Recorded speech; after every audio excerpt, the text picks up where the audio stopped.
এই ইহুদি হুজুর পাক সাল্লাল্লাহু আলাইহি ওয়াসাল্লামকে চিনতে পারেনি, হাত ধাক্কা দিয়া ঘর থেকে বের করে দিয়েছে। হুজুর পাক সাল্লাল্লাহু আলাইহি ওয়াসাল্লাম হাত ধাক্কা দিয়া বেরিয়ে আসছেন, নারাজ হন নাই, বদদোয়া করেননি। কারণ হুজুরের মহব্বত ছিল তাকে জাহান্নামের আগুন দিয়ে বাঁচানো। প্রত্যেকটা ইহুদি কি করে, প্রত্যেকটা নাসারা কি করে, প্রত্যেকটা মানুষ কি করে জাহান্নামের আগুন দিয়ে বাঁচতে পারে, চিরদিনের জন্য জান্নাতি হইতে পারে, এই চিন্তা, এই দরদ, এই মহব্বত অন্তরে ছিল।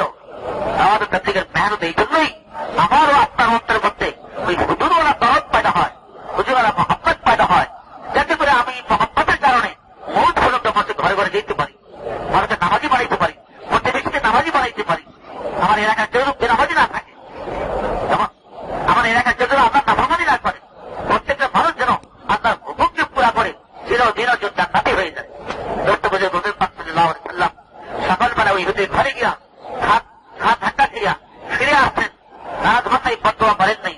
বিকালবেলা আবার এই হুজুর ঘরে গেছেন দাওয়াত দেওয়ার জন্য, দরজা ধাক্কাই দিচ্ছেন, ইহুদি দরজা ঠুকতে দেখছেন। সকালবেলায় তাকে ধাক্কা দিয়ে ফেরত দিলাম, ওই লোকটা বিকালবেলা আবার আমার কাছে আসে। ইহুদি গোষ্ঠায় রাগে বলতেছে, আরে সকালবেলায় তোমাকে ধাক্কা দিয়ে ফেরত দিলাম, ধাক্কা দিয়ে বের করে দিলাম, আবার তুমি আমার কাছে কেন আসো? বারবার গোষ্ঠায় বলতেছে, তুমি আমার কাছে বিকালবেলা আবার কেন আসলো? আমাকে বিরক্ত করার জন্য, আমার সময় নষ্ট করার জন্য। হুজুর পাক সাল্লাল্লাহু আলাইহি ওয়াসাল্লাম রাহমাতুল লিল আলামিন সমস্ত কিয়ামত পর্যন্ত আনেওয়ালা উম্মতের দরদ মুহাব্বত অন্তরের মধ্যে ফরমাইতেছিলেন, বিকালবেলা এই জন্যই তোমার কাছে আসছি, যেন কাল কিয়ামতের মাঠে ফেরেশতায় তোমাকে ধাক্কা দিয়া জাহান্নামে ফেলে না দেয়। আজ তুমি আমাকে ধাক্কা মারছো, আমি ফেরত গেছি, কিন্তু কাল কিয়ামতের মাঠে ফেরেশতা তোমাকে এমন ধাক্কা মারবে আর তুমি জাহান্নামে পড়বে, আর ওই জাহান্নামের আগুন দিয়ে তুমি কোনদিন বের হইতে পারবে না। ওই জাহান্নামের আগুন দিয়ে বাঁচিবার জন্য আমি বিকালবেলা আবার তোমার কাছে আসছি। এই হুজুর পাক সাল্লাল্লাহু আলাইহি ওয়াসাল্লাম দরদ করতে পারছেন, সঙ্গে সঙ্গে হাত বাড়িয়ে দিয়া কলমা করে মুসলমান হয়ে গেছে। সকালবেলা ধাক্কা খেয়ে ফিরে আসছেন, নারাজ হইতেন, আবার চিন্তা গেছেন, না দেখছেন, যেমন ওই লোকটা জাহান্নামের আগুন দিয়ে বাঁচতে পারতো না। আমারও আপনার বিরোধী প্রত্যেকটা মানুষের ঘরে ঘরে বারবার দিতে হবে, নারাজ হয়ে চলবে না। আমাকে নিয়োগ করতে হবে যে আমি মানুষের ঘরে ঘরে যাবো, আমি মানুষের ঘরে ঘরে গিয়া যেমন মেহনত করবো, নামাজি বানাইবো, দিনদার বানাইবো। আমি এই নিয়োগ করবো যে আমার এলাকা যেন কোনো বেনামাজি না থাকে। আমার অন্তরের মধ্যে এই নিয়োগ থাকা দরকার যে আমার এলাকার মধ্যে যেন কোন লোক বেনামাজি না থাকে, কোন লোক বেতাবলিগি না থাকে। এই যেমনি আমি মানুষের দাওয়াত দিব, যেমনি বুঝাইব, কি করে আমার অন্তরের মধ্যে মহব্বত পয়দা হয়। এর জন্যই দোস্ত বুজুর্গ, এর জন্যই দোস্ত বুজুর্গ আমরা এই ইস্তেমার মাঠে আছি। আমার এখান থেকে আল্লাহ তাআলা বাইরে হোক দিনের জন্য, 1 বছরের জন্য, জিল্লার জন্য আমি জিম্মাদারিটা আপনাইব, মহব্বত পয়দা করবো, দরদ পয়দা করবো।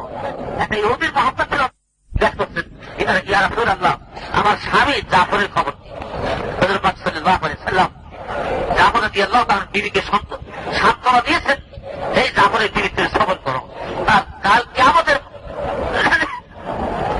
কিয়ামতের দিনের তুমি নেকির আশা করো, দুনিয়া সবর করো, কাল কিয়ামতের মাঝে বলতে পারবা আমি শহীদের বিবি, আমি শহীদের বিবি।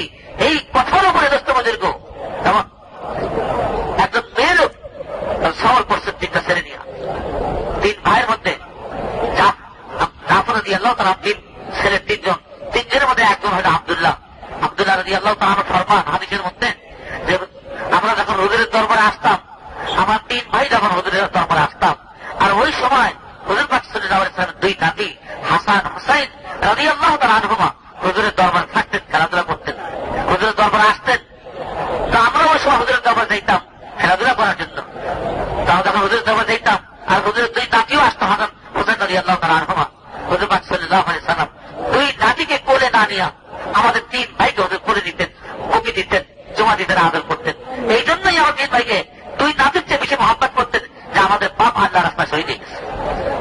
দোস্তবু জিম্মাদারি, এত বড় জিম্মাদারি, এই জিম্মাদারি আদায় করার জন্য আল্লাহ বাইরে হইতেছেন, একদিন হয়ে গেছে হুজুর নাম দিচ্ছেন জাফর রাদিয়াল্লাহু তাআলা শহীদ হয়ে গেলে আব্দুল্লাহ ইবনে রাওয়াহা রাদিয়াল্লাহু তাআলা আমির হবেন, জাফর রাদিয়াল্লাহু তাআলা আনহু এবং 3 সাহাবীরই এই কথা একদিন হয়ে গেছে, ঘরে আর ফিরতে পারবো না, আল্লাহ রাস্তা থেকে আর ফিরে আসতে পারবো না।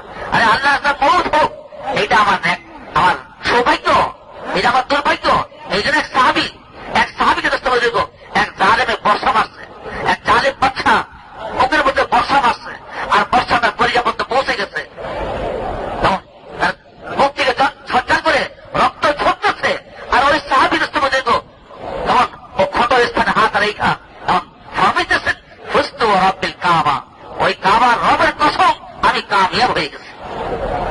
আল্লাহ রাস্তায় বর্ষা খাইয়া দাঁত দিতেছে আর বলতেছেন কি ফুস্তু ওয়া রাব্বিল কাবা, ওই কাবার রবের কসম আমি কামিয়াব হয়ে গেলাম।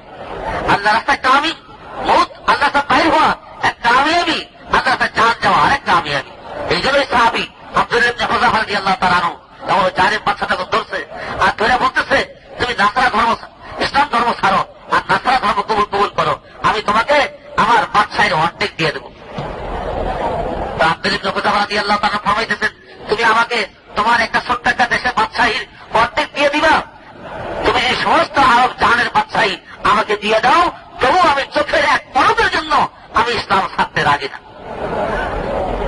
শেষ পর্যন্ত ওনাকে যেমন হুকুম করে দিচ্ছে তার হাতের কাছে তার পায়ের কাছে তীর মারো, তীর মারতেছে কেমন যেন ভয় পায় ওই ইসলাম ছেড়ে দেয়। তীর মারতে মারতে দোস্ত বুঝুক আমাদের দুইজন শহীদ হয়ে গেছে। যেমন তারপর তার কাছে বলছে তুমি ইসলাম ছাড়ো নাসরা ধর্ম গ্রহণ করো, বলছে না কোনোদিন আমি ছাড়বো না।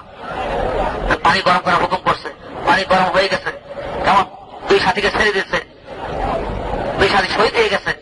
এইবার তাকে নিয়ে গেছে, বাদশা আবার বলে দিচ্ছে যদি তার যদি ভয় পায় অবস্থা পরিবর্তন দেখো তাকে ফিরিয়ে আনবা। যখন তাকে গরম গরম পানির ডেকচির কাছে নিয়ে গেছে আর তখন তিনি কাঁদতেছিলেন, আব্দুল্লাহ ইবনে হুযাফা রাদিয়াল্লাহু তাআলা আনহু কাঁদতেছিলেন, তো তারা মনে করছে ভয় পাইছে এবার ইসলাম ছাড়বে।